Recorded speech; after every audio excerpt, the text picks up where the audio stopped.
Leia, may petsa na bang ibinigay kung kailan i-reschedule yung retirement honors ni General Acorda at may nabanggit bang dahilan bakit hindi ito natuloy? Magandang tanghali sa iyo, Aga. Itinakda ito sa April 1 sa Lunes. Hindi na aga nagbigay ng rason ang PNP kung bakit inurong ng palasyo ang retirement ni PNP Chief Police General Benjamin Acorda Jr. at ang change of command ceremony na sana ay kaninang umaga gagawin.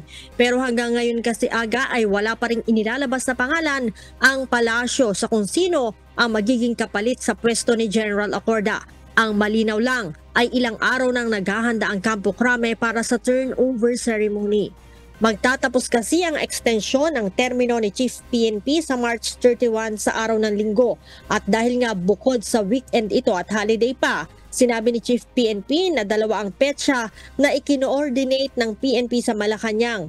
Ang isa ay ngayong araw sana, March 27 bago ang holiday, at ang isa naman ay sa April 1 sa Lunes makalipas ang holiday.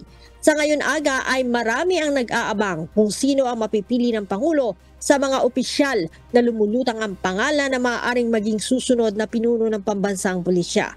Si General Acorda ay nanungkulan sa PNP ng 11 buwan matapos ang termino ni dating PNP Chief Police General Rodolfo Azurin Jr. Noong December 2023 sana ang retirement ni General Acorda, subalit inextend nga ito ni Pangulong Marcos ng 3 buwan at magtatapos ito sa katapusan ng Marso. Aga? Maraming salamat, Leia Ilagan.